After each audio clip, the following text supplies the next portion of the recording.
Ya, tidak terasa kita sudah memasuki, ini kalau nggak salah minggu Prapaskah yang kelima ya. Jadi kita sebentar lagi akan merayakan Paskah Bapak Ibu Saudara. Dan ya, saya bersyukur sekali dan saya rasa juga Bapak Ibu begitu, bagaimana Tuhan boleh memimpin kita untuk menjalani hari demi hari gitu ya. Nah, satu hal yang akan kita renungkan pada pagi hari ini Bapak Ibu Saudara, kita akan belajar tentang kebenaran firman, tentang bagaimana kita harus kembali kepada firman. Dan itu penting sekali Bapak Ibu Saudara. Karena kalau saya tanya kabar Bapak Ibu Saudara, saya tanya di depan mimbar ini ya, bagaimana kabarnya? Pasti luar biasa, baik gitu kan. Tapi bagaimana kita sungguh-sungguh mengalami keluar biasaan itu dalam kehidupan kita sehari-hari. Keluar biasaan itu kan bukan cuman kata-kata doang ya harusnya. Harusnya kita bisa rasakan itu di dalam hati kita, dalam bentuk sukacita, dalam bentuk semangat, dan bagaimana kita menghadapi tantangan, begitu Bapak Ibu Saudara. Dan itu yang mau kita renungkan pada hari ini, tentang bagaimana kita menjalani kehidupan kita dengan rasa yang luar biasa tadi, bagaimana Bapak Ibu? Dan satu poin yang kita akan lihat, menikmati menjalani kehidupan ini cuman dengan merasakan keselamatan kekal dari Tuhan. Nah, itu mungkin satu hal yang masih abstrak buat kita. Merasakan keselamatan kekal dari Tuhan. Walaupun mungkin tiap minggu pengkhotbah di mimbar ini mengkhotbahkan itu, kita harus merasakan keselamatan dari Tuhan. Tapi bagi kita itu menjadi hal yang masih abstrak. Bagaimana? Dan bentuknya gimana? Saya nggak bisa ngerasain itu gitu kan. Maka pagi hari ini kita akan merenungkan itu Bapak Ibu.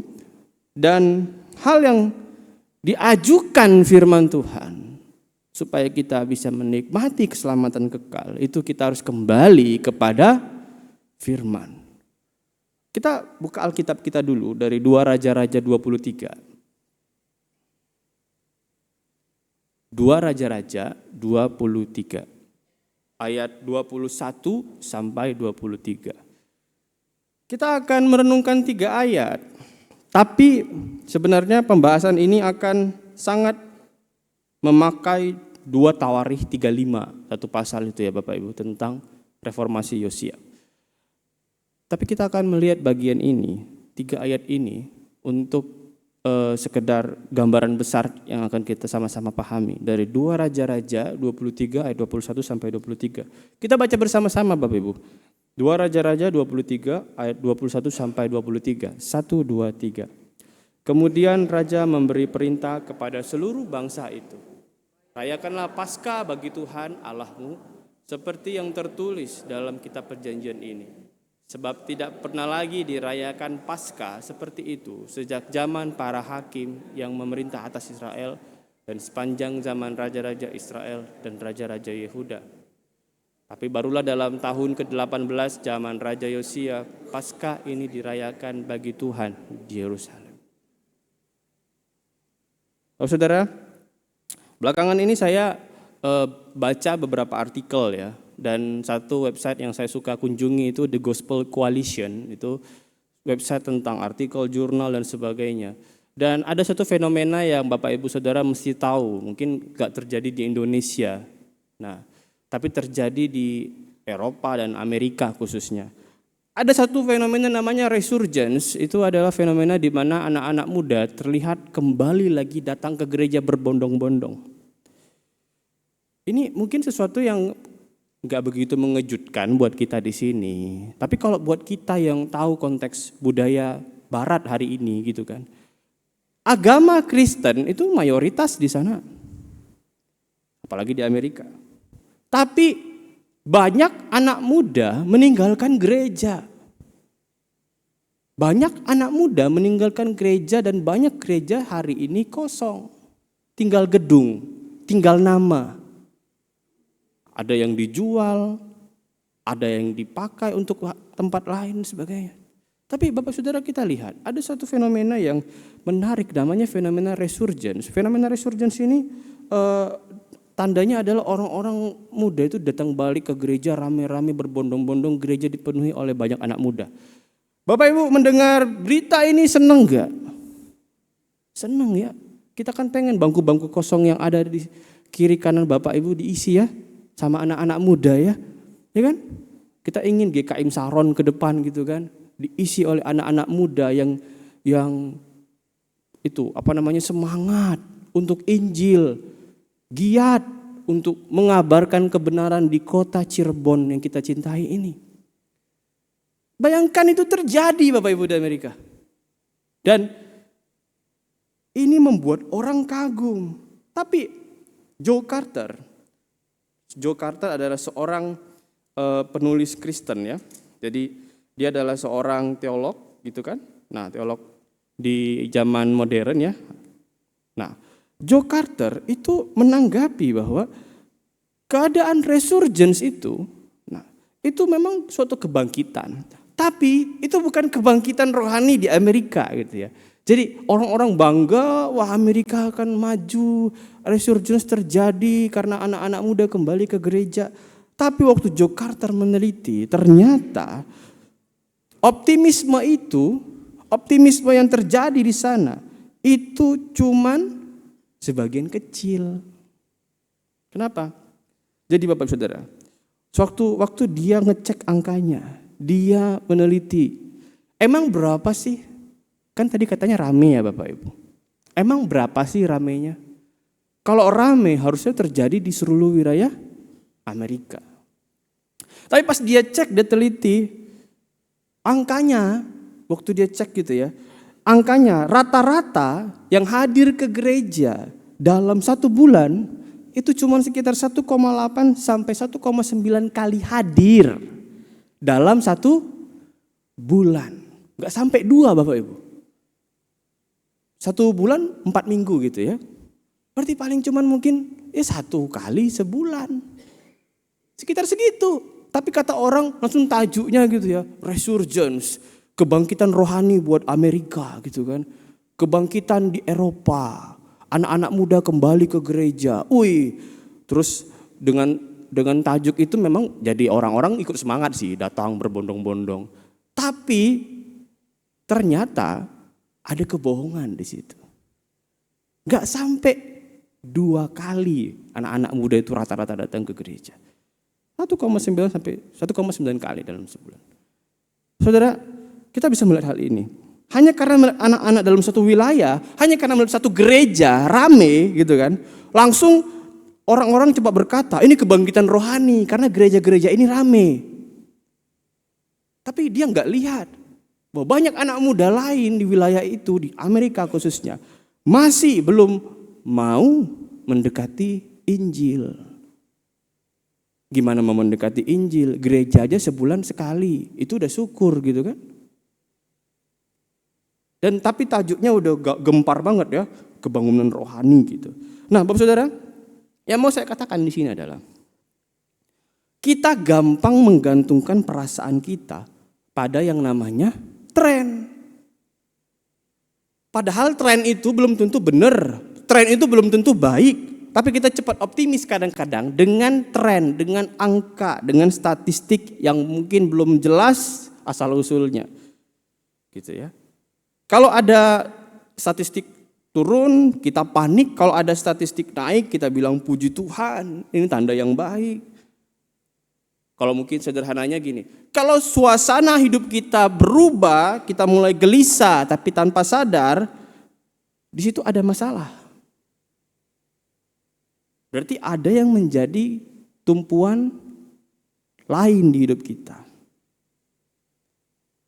Seseorang dalam pelayanan, dalam gereja, dia bisa aktif melayani, gitu ya. Tapi dia nggak tahu yang menopang jiwanya itu apa. Seseorang bisa bicara tentang iman, tapi yang sebenarnya dia cari hanyalah sesuatu yang membuat dia tidak terlalu takut menghadapi hidup. Bayangkan orang-orang yang hari itu datang ke sana karena tajuk resurgence, karena tajuk ada kebangunan rohani, karena tren. Waktu tahu trennya itu palsu, cuman 1 kali misalnya tadi seperti angka tadi dibeberkan. Orang-orang yang ke gereja karena tren, Kira-kira waktu tahu kebenaran tentang tren itu dia masih mau datang gak Bapak Ibu? Mungkin dia marah-marah sama orang yang kasih angka palsu tadi. Yang bilang rame padahal pas datang enggak rame gitu kan. Saudara, tapi begitulah kita. Kita suka menggantungkan diri kita pada angka, pada hal-hal yang kelihatan mata. Dan ketika kita tahu apa yang benar, kenyataannya pahit, kita mundur. Berarti apa yang menopang kita? Ini kan pertanyaan besar Bapak Ibu. Dalam bergereja, pertanyaan yang penting itu bukan cuma tentang saya masih bergereja atau tidak. Karena motif bergereja itu kayak tadi, mungkin tren dan sebagainya. Bukan cuma saya masih aktif pelayanan atau tidak. Bukan cuma tentang ada tanda-tanda perubahan dari diri saya atau tidak. Semua itu bisa dimotivasi, didrive oleh hal-hal lain Bapak Ibu. Tapi pertanyaan yang lebih dalam adalah, pertanyaannya Bapak Ibu penting sekali. Anda bergereja bertahun-tahun. Apa yang membuat Anda tenang? Itu menentukan keseriusan Anda bergereja. Apa yang hari ini membuat Anda tenang? Tuhan? Atau apa? Maka Bapak Saudara, ini akan kita lihat bersama. Waktu bilang kita punya harapan, bayangan kita berharap sama siapa kita itu? Nah, kalau kita baca tadi, hari ini kita gampang bersandar pada hal-hal yang kelihatan menenangkan. Kalau kita baca tadi di zaman Yosia, problemnya juga mirip. Hari itu orang gak lagi menganggap penting keselamatan yang Tuhan sudah pernah berikan. Banyak orang hidup katanya menyembah Tuhan, jadi umat Tuhan. Tapi di dalam kehidupannya sebagai umat Tuhan, mereka tidak pernah menggantungkan hidup mereka pada keselamatan yang Tuhan berikan. Gak pernah merasakan apa sih nikmatnya keselamatan yang dulu dirasakan oleh nenek moyang mereka. Keselamatan yang pernah dijanjikan Tuhan. Dan mereka lebih memilih bersandar pada apa yang kelihatan mata, yaitu berhala. Kan berhala lebih enak, lebih gampang dipuja ya Bapak Ibu ya. Ya kan? Patung kan bisa dipegang gitu kan. Atau benda-benda lain yang sifatnya mistis, yang membuat psikologi kita itu fly gitu kan. Tenang sementara, waktu lagi ada masalah kan lebih enak itu Pak yang dipuja. Pikiran positif, gitu-gitu kan Bapak Ibu. Dan kita lupa bahwa hidup sebagai umat Tuhan artinya kalau kita mau tenang, tenangnya karena keselamatan yang Tuhan kasih. Dan itu yang hari itu dialami oleh orang-orang Yehuda.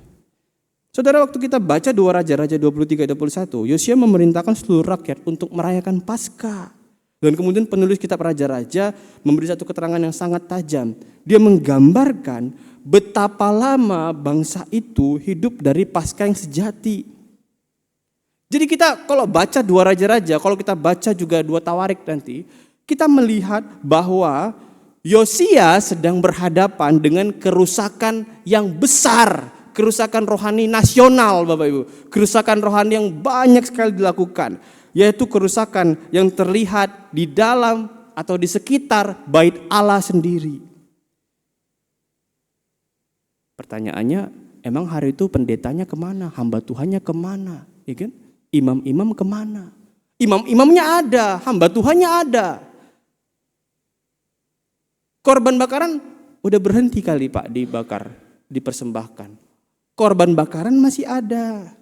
Upacara keagamaan di bait Allah berjalan. Tapi pada saat yang sama, mereka nyembah Baal. Familiar gak Bapak Ibu? Dengan fenomena kayak gini. Nyembah Tuhan, tapi masih nyembah yang lain gitu. Nyembah Tuhan nih, barangkali mungkin di kiri salib, di kanan patung lain gitu kan. Nyembah Tuhan, tapi dia masih mikirin atau masih memberhalakan yang lain tuh. Begitulah gambaran hari itu. Gambaran di mana bangsa ini dulunya religius sekali, oke masih menyimpan ikon-ikon bait Allah gitu ya, ikon-ikon Allah. Tapi di sisi lain bibir mereka, hati mereka mencari jaminan hidup dari berhala, dari ilah-ilah palsu. Mari kita melihat logikanya. Bagaimana keselamatan bisa menolong kita lepas dari berhala? Bapak Ibu percaya keselamatan kekal bisa melepaskan kita dari ilah-ilah palsu? Percaya? Yang percaya bilang amin. Amin. Kayaknya nggak semua bilang amin. Ragu-ragu Bapak Ibu ya. Bagaimana keselamatan bisa menolong kita lepas, terhindar dari godaan berhala, godaan ilah-ilah palsu. Sederhana Bapak Ibu. Kalau kita lihat apa yang kita pelajari dari Yosia dan orang-orang Yehuda. Waktu umat Allah hari itu lupa sama keselamatan yang udah Tuhan karuniakan buat nenek moyang mereka. Waktu mereka lupa keselamatan anugerah itu, hati mereka mulai mencari pegangan lain kan? Nah itu. Kuncinya di mana Bapak Ibu? Kuncinya di kita masih ngerasain nggak, bersyukur nggak sama keselamatan kekal Anda? Atau bagi kita itu sesuatu yang udah klise gitu. Nantilah itu Pak. Atau bahkan ada yang bertanya-tanya, benar nggak saya selamat? Itu lebih parah Bapak Ibu. Jadi saudara kita lihat hal ini. Waktu rasa syukur kepada Tuhan itu melemah, disitulah keinginan untuk cari rasa aman pada berhala datang. Hati-hati Bapak Ibu. Jadi jangan anggap remeh kalau hamba Tuhan, pengkhotbah di mimbar ini mengundang kita untuk rasakan, alami keselamatan. Itu adalah kunci spiritualitas Anda. Supaya kita dijauhkan dari godaan iblis. Dan setiap tipu muslihat yang membawa kita terikat sama berhala Bapak Ibu. Apapun bentuknya. Uang, pengakuan diri, bahkan mungkin jika masih ada yang menyembah hal-hal lain. Cara kita untuk lepas dari semua itu adalah menikmati keselamatan dari Tuhan. Dan itu yang menjadi kegagalan umat Yehuda hari itu. Saya membayangkannya seperti ini Bapak Ibu. Ada mungkin dulu orang yang pernah ditolong Tuhan. Dia pernah di titik gelap. Familiar Bapak Ibu? Apakah kita mungkin di sini pernah? Ditolong Tuhan, masuk ke dalam titik gelap kehidupan. Kemudian pernah berseru kepada Tuhan. Tuhan tolong saya. Kemudian Tuhan kasih jalan keluar. Dari tangan Tuhan itu pertolongannya. Bertahun-tahun berjalan, dia menikmati pertolongan itu. Barangkali mungkin ada hutang yang besar, barangkali mungkin ada masalah besar. Kemudian dia minta tolong dari Tuhan dan Tuhan tolong. Dan tahun berjalan, dia tetap ada di gereja, dia tetap beribadah, dia akrab gitu ya. Bahasanya santun banget. Tapi bertahun-tahun setelah peristiwa itu hatinya berpindah. Dari dulu yang dia minta tolong ke Tuhan, kemudian hatinya pindah ke uang, ke relasi tertentu. Bahkan mungkin ada jabatan yang dia kejar sampai Tuhan dilupakannya. Bayangannya begitu umat hari itu.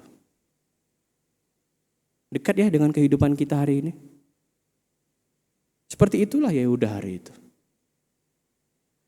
Itu sebabnya kalau kita baca 2 Tawarikh 35, di situ kita Tawarikh memperlihatkan bangsa itu perlu ditata ulang. Jadi waktu itu bangsa Yehuda itu perlu ditata ulang. Ditata ulang dari akar-akarnya. Akarnya itu apa Bapak Ibu? Hati mereka itu harus ditata ulang. Lu keselamatan itu masih lu rasain enggak gitu loh. Seolah-olah Tuhan mau ngomong begitu ke mereka. Apakah kau masih merasakan tuh hatimu masih isinya itu keselamatan kekal atau kepentingan diri itu? Sebab ketika mereka lebih suka minta tolong kepada hal-hal yang kelihatan mata, artinya asumsinya mereka udah enggak lagi tertarik sama Tuhan. Tadi pujian tadi menarik Bapak Ibu. Gitu ya, engkaulah hasrat hatiku gitu kan. Maka firman itu maka Tuhan itu jadi menarik buat kita.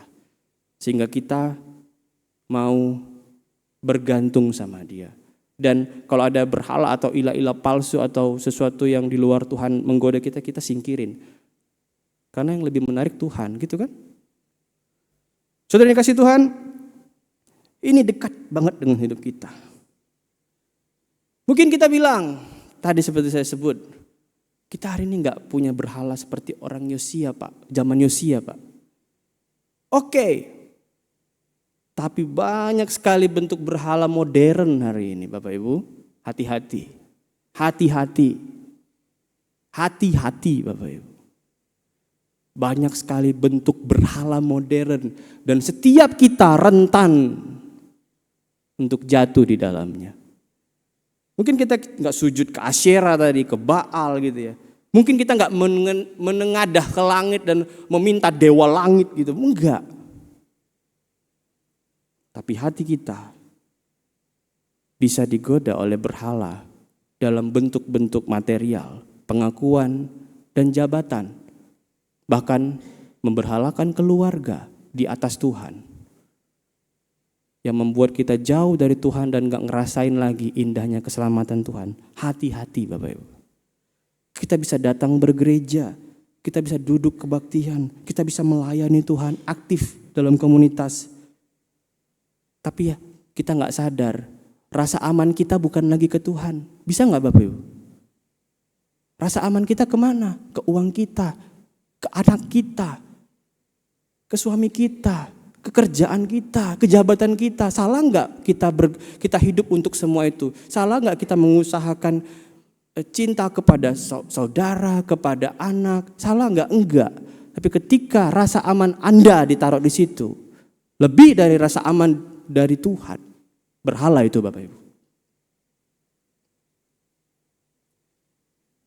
Saya ambil contoh sederhana ya, orang bisa datang ke gereja dan kemudian menaruh rasa amannya di tempat lain. Misalnya anak muda gitu ya.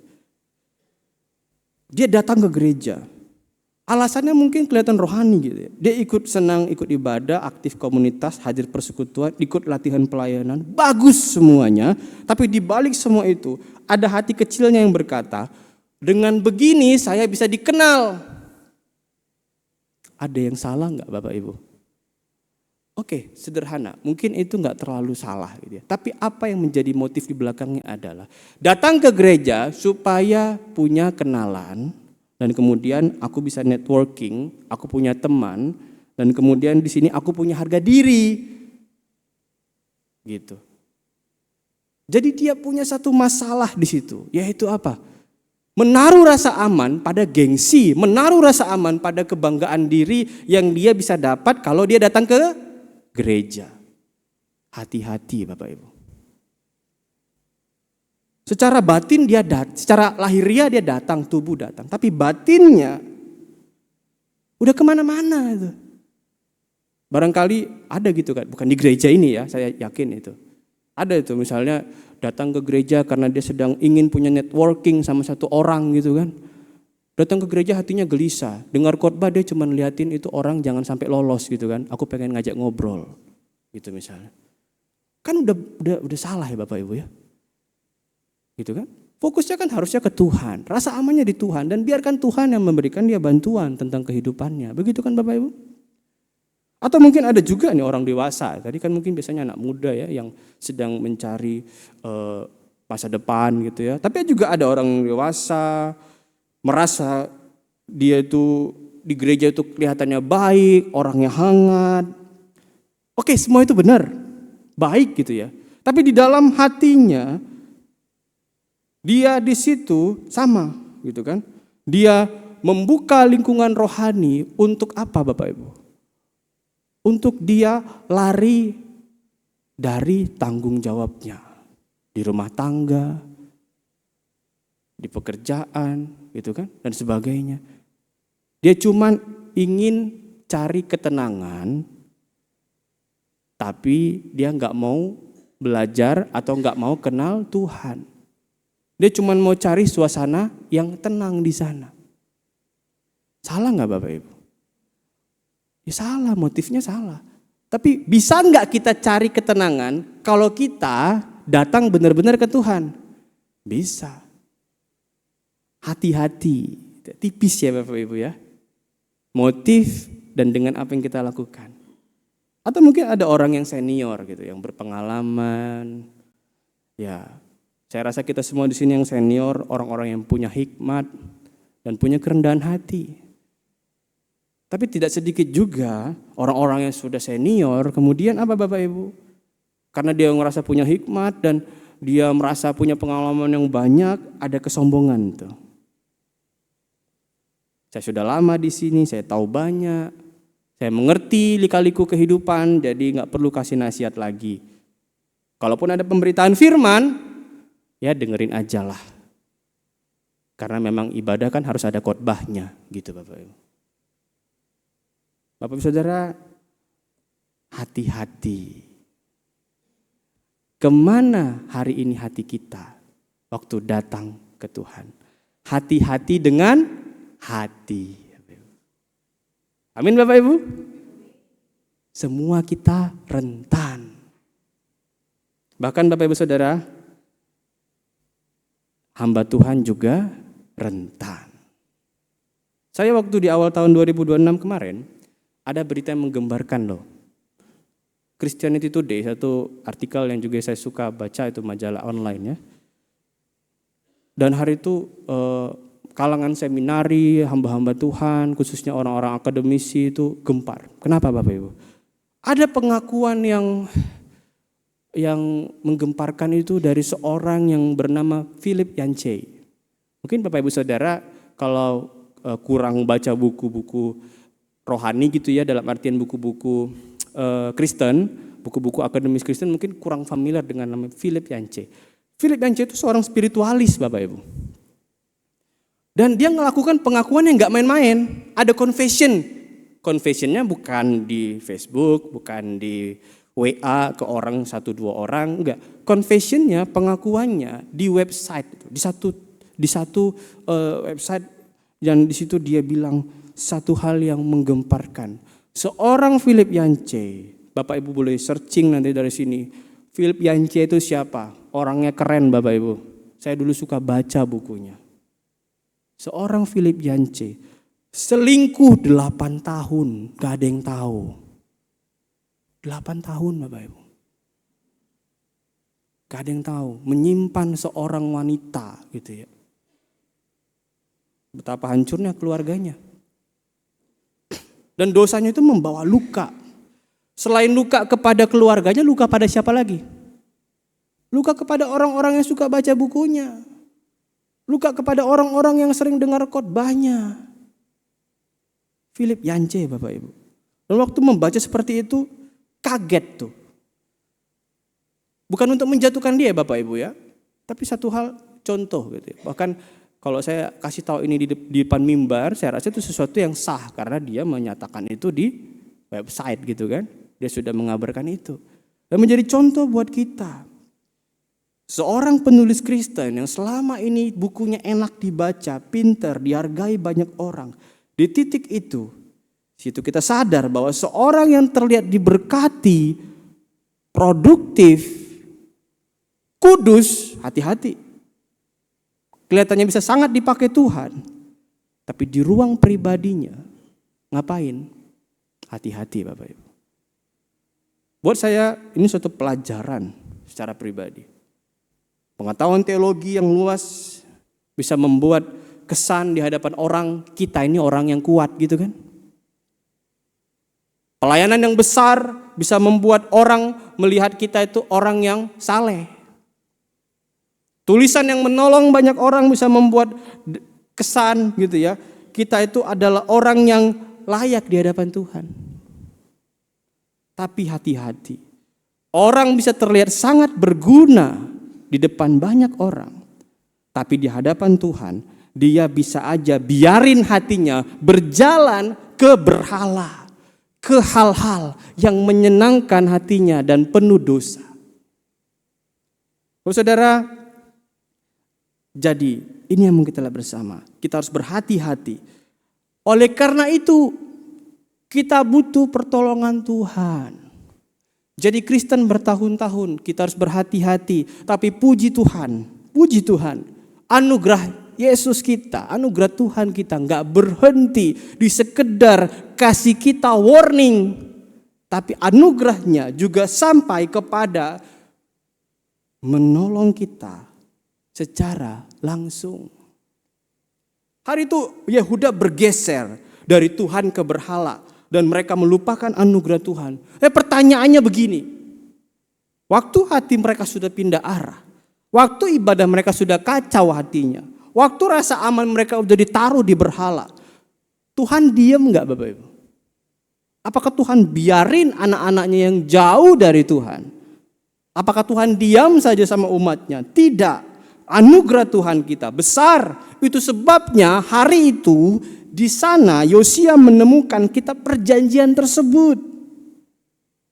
Jadi waktu kita baca bagian ini ada gulungan kitab perjanjian yang ditemukan. Itu seperti suatu gambaran hidup umat hancur, banyak berhala yang disembah, godaan datang silih berganti dan menjatuhkan iman.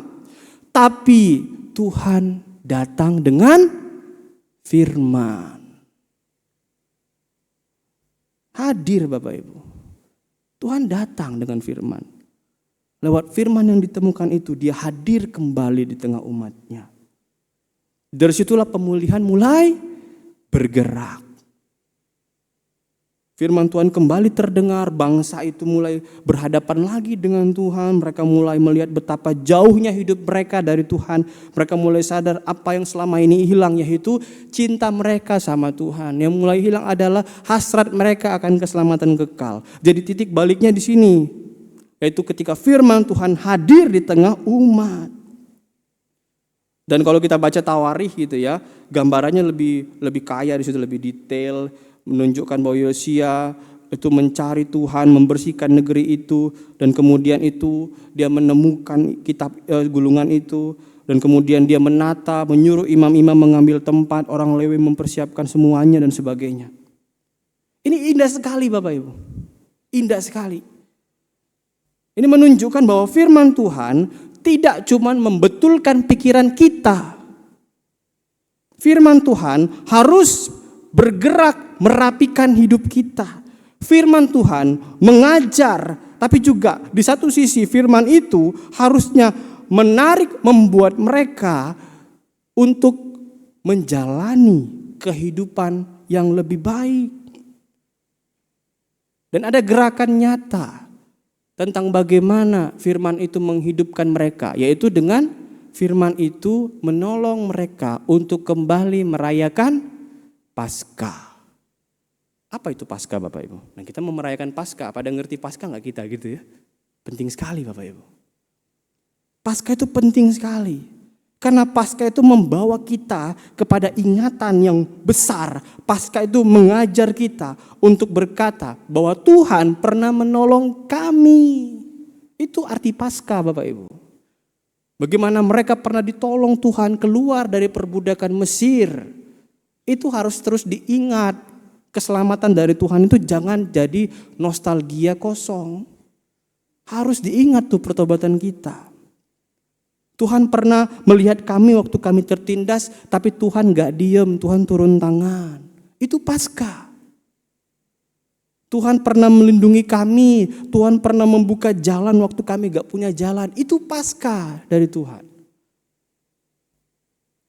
Jadi waktu Paskah dirayakan, bangsa itu disuruh kembali ke keselamatan yang dijanjikan dulu. Jadi firman itu menolong mereka untuk memperingati keselamatan yang Tuhan pernah janjikan. Hanya itulah yang menolong mereka untuk keluar dari perbudakan berhala Bapak Ibu. Paskah, ingatan akan keselamatan dari Tuhan. Jadi Tuhan memulihkan umatnya dengan menghadirkan lagi firman itu. Lewat firman itu mereka menata hidup mereka dengan mengingat semua kebaikan dan keselamatan dari Tuhan. Gak lupa diri Bapak Ibu, tahu diri mereka. Itu yang disuruh Tuhan. Oh, saudara, saya tahu hari ini kita datang ke gereja dengan banyak beban. Ada yang mungkin datang dengan mungkin memikirkan kendala-kendala finansial gitu ya. Ada yang datang mungkin dengan menahan capek karena ada masalah di rumah tangga. Kalau kita ngobrol satu persatu, saya rasa nggak ada masalah, nggak ada habisnya masalah kita. Benar ya Bapak Ibu? Kalau ini ada amin yang keras nggak? Amin? Amin? Kita semua punya masalah? Amin? Gak apa-apa, diaminkan Bapak Ibu. Artinya kita terima kenyataan. Emang begitu. Ada yang kelihatannya tenang di luar, tapi isi kepalanya bahkan datang ke gereja penuh dengan keributan gitu ya. Ini gimana dan sebagainya. Jadi waktu saya bicara tentang hidup rohani, kita gak boleh lupa bahwa kita lagi hidup di dunia nyata. Waktu firman Tuhan disuruh waktu kita disuruh dengar firman Tuhan, kita baca firman Tuhan, tapi kita juga bilang mungkin, jangan lupa Pak, kita lagi hidup di dunia nyata, gitu kan? Kita pasti bicara tentang orang yang pulang kerja, badannya letih, ada ibu yang capek mengurus rumah tangga, ada anak muda yang lagi bingung soal masa depan. Kita bicara tentang pelayanan yang aktif, tapi mungkin udah terseok-seok, capek, udah mentok, ngerasa gak dihargai, ngerasa gagal terus. Jadi pergumulan kita tuh nyata. Tapi satu lagi, tapi yang terpenting Bapak Ibu, kembali lagi ke tadi. Jangan jadikan semua itu alasan kita untuk gak rasain keselamatan dari Tuhan. Sangat sayang sekali. Anugerah keselamatan itu kita abaikan, kita buang, kita nggak pernah alami lagi, kita nggak pernah mau ingat lagi karena masalah kita banyak. Sering kali begitu kan? Nanti aja lah keselamatan itu Pak, anugerah apaan? Ini bisnis saya lagi susah gitu kan? Nanti aja lah itu anugerah hidup kekal, kan masih lama hidup saya. Tunggu dulu siapa tahu gitu kan, hati-hati. Nanti ajalah dekat dengan Tuhan dan merasakan indahnya keselamatannya. Gitu kan, kadang-kadang kita begitu Bapak Ibu, karena masalah kita banyak. Saya tahu itu, saya ngerti. Kita semua begitu. Dan ini yang terjadi. Kita tahu Injil itu benar, ya kan? Kita tahu Kristus mati buat kita. Kita tahu Tuhan mengampuni dosa kita. Kita tahu hidup kekal itu ada. Semua juga tahu gitu kan. Tapi tahu aja gak cukup Bapak Ibu. Kita harus bergerak ke menikmati. Menikmati keselamatan. Bayangkan gitu ya, punya rumah. Tapi hidup kayak gak punya rumah. Kebayang Bapak Ibu? Punya rumah nih, ada kunci, rumahnya bagus banget. Tapi gak mau tinggal di rumah. Sorry, jadi kayak gelandangan gitu. Tinggal di pinggir jalan, di trotoar. Aneh gak Bapak Ibu? Aneh kan? Punya rumah tapi gak mau tinggal di rumah yang bagus gitu loh. Itu gambarannya itu loh. Punya keselamatan tapi gak mau menikmati keselamatan itu. Dan kemudian tergoda untuk menikmati berhalanya. Dan itu yang harus kita pahami, sadari. Keselamatan kita ada di dalam Kristus, udah dijamin. Kasih karunia itu nyata, pengampunan Tuhan nyata, penerimaan Tuhan itu nyata. Tapi kadang-kadang hidup kita itu kayak orang yang gak punya rasa aman. Ada masalah di situ. Artinya kita perlu belajar tuh, terus berupaya menikmati yang namanya keselamatan dari Tuhan. Maka waktu kita baca Alkitab, jangan cuma perlakukan Alkitab itu seperti informasi CCA Bapak Ibu. Firman Tuhan itu bukan sekedar informasi untuk kita lomba CCA. Bukan sekedar untuk informasi supaya kita pinter tentang pengetahuan Alkitab.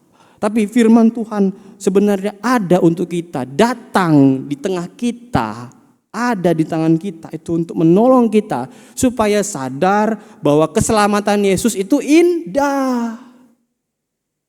Tapi pernah gak kita kebayang menggunakan firman Tuhan supaya kita menikmati keselamatan dan menyadari keselamatan indah Yesus. Kita jarang, bahkan mungkin kita suka memakai firman Tuhan, bukan untuk menikmati keselamatan dari Tuhan Yesus, tapi untuk apa Bapak Ibu? Untuk cari hikmat supaya bisnis kita lancar. Ya kan? Untuk cari hikmat supaya kita kerjaannya baik-baik saja. Cari hikmat, cari strategi. Ada begitu Bapak Ibu. Firman Tuhan dipakai untuk menikmati hal duniawi doang gitu. Mencari hikmat dari situ. Padahal Alkitab tidak sesederhana itu. Sayang sekali cuma dipakai buat itu. Firman Tuhan harus kita perlakukan lebih indah. Firman itu harus terutama terlebih-lebih membawa kita kepada Kristus. Mengenal Yesus dan membuat kita merasakan bahwa iya ya keselamatan itu indah. Firman itu harus mengingatkan kita tentang apa yang Tuhan sudah kerjakan. Firman itu harus menyingkapkan semua sandaran-sandaran palsu yang selama ini kita pegang. Firman Tuhan harus menunjukkan Kristus sebagai sandaran sejati kita. Waktu kita baca firman Tuhan, kita harusnya pernah merasakan kesadaran bahwa ternyata selama ini saya menggantungkan hidup saya pada rasa aman sama uang, sama jabatan, sama posisi, sama gengsi. Pernah nggak firman Tuhan membawa kita kepada sampai kesadaran itu Bapak Ibu? Kalau belum pernah berarti kita masih belum menggunakan firman Tuhan semaksimal mungkin. Firman Tuhan harus sampai kepada peneguran tentang sandaran kita hari ini.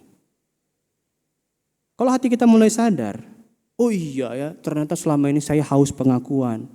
Gak perlu diumbar-umbar Bapak Ibu, gak perlu buat di status gitu ya. Buka WA buat status saya haus pengakuan. Gak usah Bapak Ibu. Cukup waktu tahu itu ketika baca firman Tuhan, bertobat di hadapan Tuhan, sadar di hadapan Tuhan, dan siap untuk menjalani proses-proses pengembangan diri dari Tuhan. Lewat persekutuan, lewat ibadah, lewat kegiatan gereja, untuk kita dibentuk lagi sama Tuhan. Tapi terlebih dahulu, biarkan firman itu memproses kesadaran kita. Baru kita bisa diobati, dipelihara lewat gerejanya. Supaya kita jadi orang-orang yang menyenangkan Tuhan. Itu Bapak Saudara. Ini yang perlu kita bersama. Itu sebabnya kita perlu firman Tuhan terus menerus. Kita perlu firman Tuhan mengoreksi kita. Kita perlu firman Tuhan menghibur kita. Kita perlu firman Tuhan untuk mengingatkan kita bagaimana rasanya keselamatan kekal. Maka hari ini beritanya adalah ketika kita pulang nanti, mari kita perlakukan firman Tuhan. Bukan cuma sekedar informasi. Tapi jadikan seperti teman yang mengarahkan kita kepada Kristus. Waktu kita punya masalah, biarkan itu mengarahkan kita untuk menyadari bahwa ada yang masih tersisa di kehidupanku dan itu jauh lebih indah, yaitu keselamatan kekal. Sehingga Tuhan akan tolong kita untuk melewati masalah demi masalah dengan ketenangan karena kita percaya keselamatan kekal itu masih indah. Saudara, mari kita bangkit berdiri. Saya undang kita untuk menyanyikan lagu tadi ya, seperti rusa. Untuk menutup khotbah ini, kita nyanyikan satu bait aja Bapak Ibu. Waktu saya tadi mendengar, saya nggak tahu ya lagunya ternyata hari ini gitu ya. Tapi satu hal yang menarik tuh. Saya rasa sesuatu yang perlu kita renungkan bersama, hayati bersama lewat firman ini dan lewat apa yang menjadi pujian yang tadi kita nyanyikan. Bahwa seperti rusa rindu sungai itu, jiwa kita juga harusnya rindu Tuhan.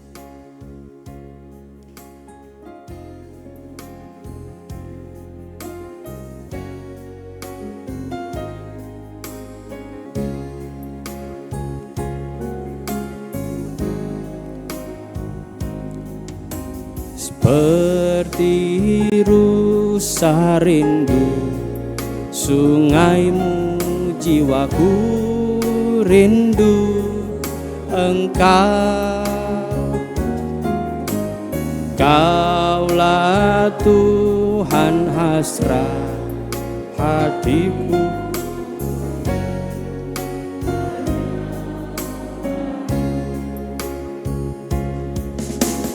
Engkau kekuatan dan perisaiku, kepadamu rohmu berserah. Kaulah Tuhan hasrat hatiku, ku rindu menyembahmu.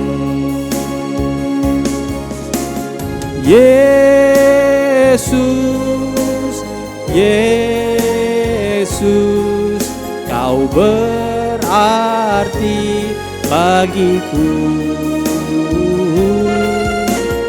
Yesus, Yesus, Kau segalanya bagiku. Mau menjadikan Yesus segalanya Bapak Ibu? Amin.